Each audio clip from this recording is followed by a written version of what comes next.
Here we go. Ganda naman yun. Magaling siya. Magaling yung babae. Siya nagawa niya. Let me lift you up.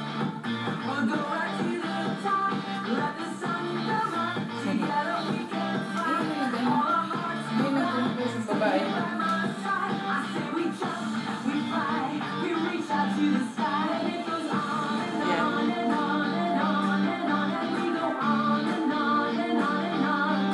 And it goes on and on and on and on and on. And we go on and on and on and on. We're gonna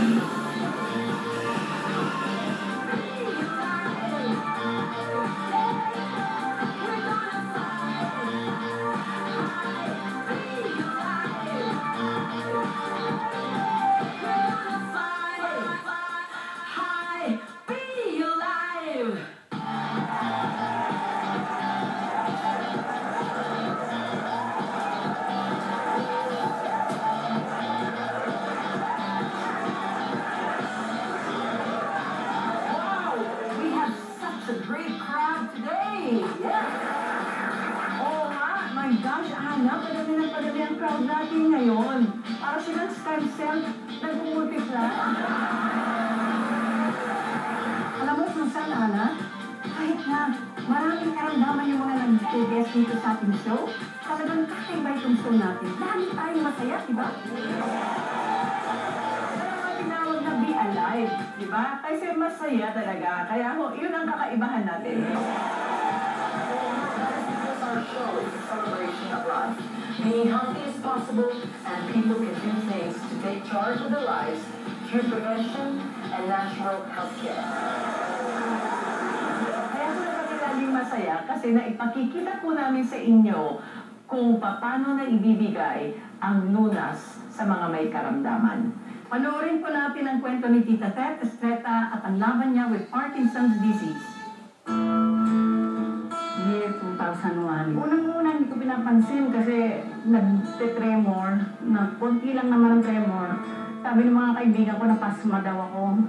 So okay lang, pinababayaan ko lang. Pero after 5 years na gano'n ang umalakas, saka sumasakit ang buo kong katawan mula ulo hanggang paa. Grabe, inside my brain parang tinipigayan. Hindi may Parkinson. Ang bato ko, may dalawang ugat dyan, namamaga. Hindi ako makalingon, hindi ako makalingon ng maayos. Kasama ang katawan ko pagka ako nilingon. Meron ako dito sa shoulder blade, left shoulder blade na matigas, parang goma. Kaya pag tinuturokan doon ng parang nagtuturok ng goma ng gulong ng sasakyan. Meron akong chest pain, meron akong high blood, meron akong masakit na back pain dito, at ang aking paa namamaga. Parang yung aking alak-alak na namamaga. Hirap na hirap akong lumakad. Hirap na hirap na magsalita dahil ngayon. So everything is painful from head to foot. Hirap na hirap ako for 10 years. Wala ang balance ko. Pag maglalakad ako, nagtutumba na lang ako gano'n. Hindi ako makatayo. Pagka ako nahihiga, it takes 15 minutes for me to get up. At pagka medyo namalas-malas pa, na-out of balance ako, yung arinola, saka ako. Twice na ako natumbang sa banyo kasi po, ang saksak na nga ng katawan ko. Tapos ganito pa, yung sufferings ko. Sabi, wala na ba akong makukuha ng anything that could address my Parkinson's? Wala akong maisip. Pero pag burrito ako ng mga network, pag nakita ng gakalog-kalog ako, pupuntahan na agad ako, bibigyan ako ng produkto. Kaya nung galawin ako ng aking mga kaibigan, na halos hindi na ako makakilos, sabi nga nila, Tita, try mo lang. Bigay na namin sa iyo yan. Binigyan ako ng isang banig po ng laminine. That was, ito lang April. Nung itry ko, wala ang pain. Then, walang-wala yung pain ko sa utak. Yung pain kong back pain dito. At saka yung hypertension, nag-normal laboratory test ng aking blood test at saka sa urinalysis, puro normal. Except doon sa aking x-ray, ang nakuha nila, lumalaki daw po ang puso ko dahil sa pagod ng pagtitremor. So, sobrang hirap. Pero ngayon ako'y naglalaminay, Galing kasi ako sa sakit, kaya malakas ang tremor. Nung ako maglaminay, malaking bagay po sa akin yung mawala ang pain at yung pag-asa na pwede pa pala ho akong gumaling. May bonus po to. Nawala ho ang aking mga kulbot. Bumata daw ako ng 10 years. Ang maganda po, nung ako ganito, natutuho akong lumapit sa Diyos. Lord, pagulot po ako.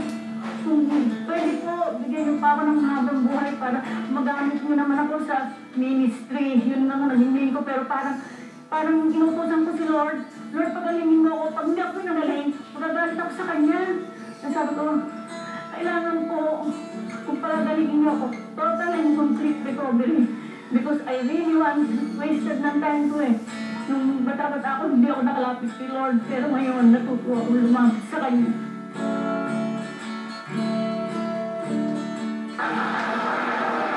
Everybody, let's welcome Tita Tet Estrada and her Laminine Homeboys.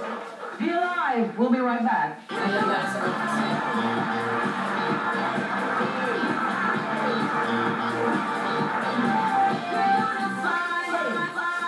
Hi, be alive.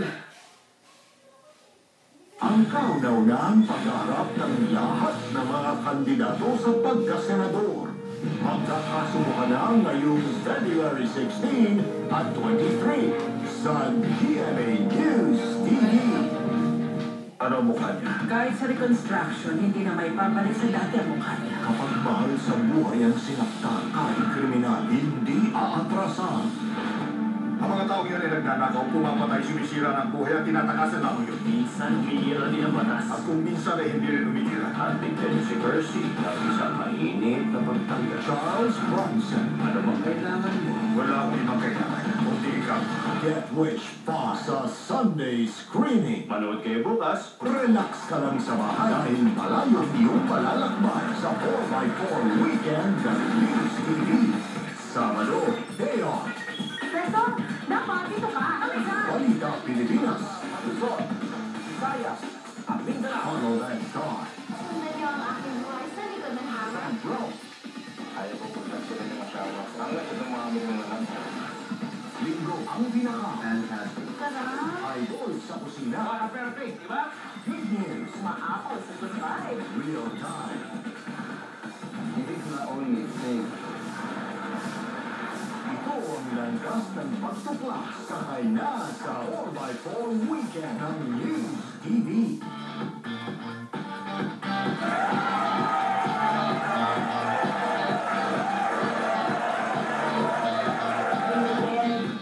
Welcome po sa To Be Alive. Napakaganda po ng kwento niyo, Tita Tet. At talaga pong marami pong na-inspired talaga. You know, it was really fantastic. Alam mo, Susan, nung nakita ko siya sa Christmas party natin, na sumasayaw ka, my goodness, that was really unbelievable. Ang milagro, no?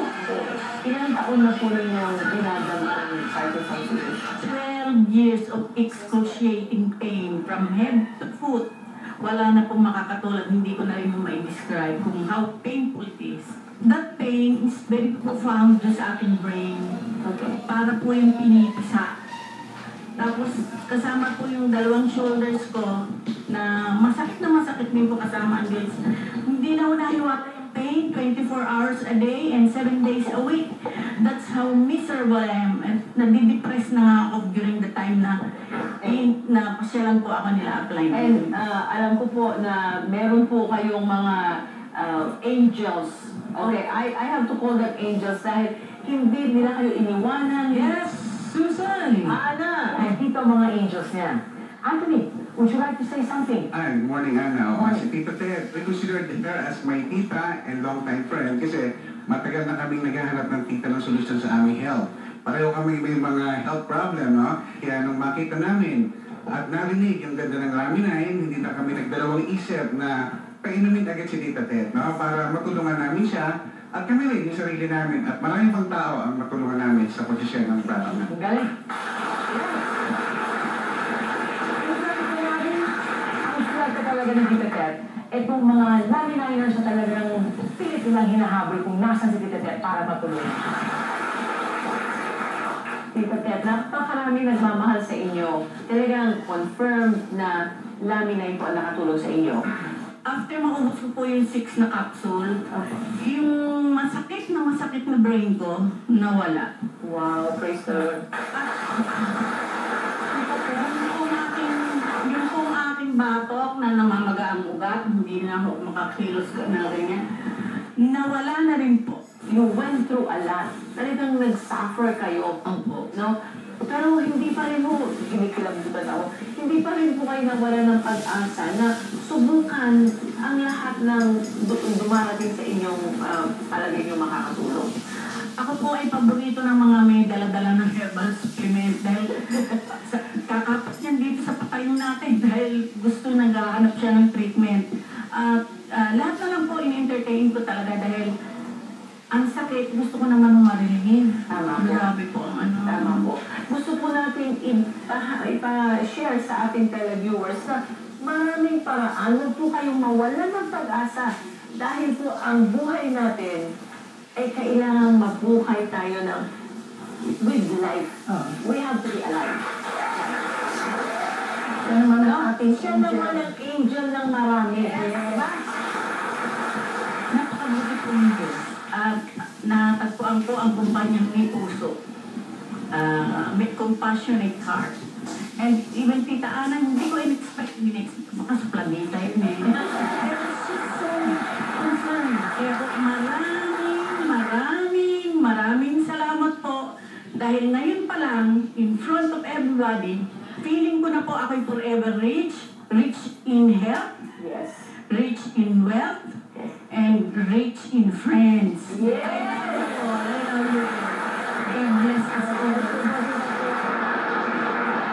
Next is the story of my own mother. Stewardess po siya nung kabataan niya. 81 years old na po siya ngayon. And she has been suffering from blepharospasm for 25 years. Panoorin niyo po ito. 81 years old. And I had blepharospasm for 25 years. My eyes started blinking uncontrollably. It kept on just blinking and blinking until the point where it would just shut off completely. I started bumping cars in front of me because I couldn't control the spasms in my eyes. At the beginning, they thought it was the eyes. And this was a mistake because I had an operation that was not supposed to. So instead of improving it, it became worse. Finally, we found a doctor that was aware of this blepharospasm.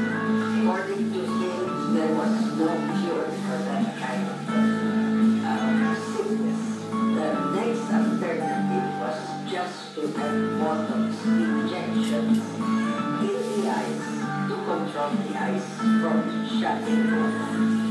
At the beginning, because the doctors were not yet very well versed on this particular disease, they would just inject the eyes without any anesthesia. And you can just imagine how painful it is to have 14 injections in the eyes without any anesthesia.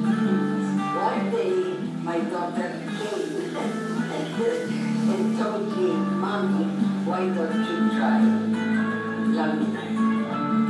I took one in the morning, one in the evening, and two the next morning. And my face stopped twitching. After 25 years, I got my life back again.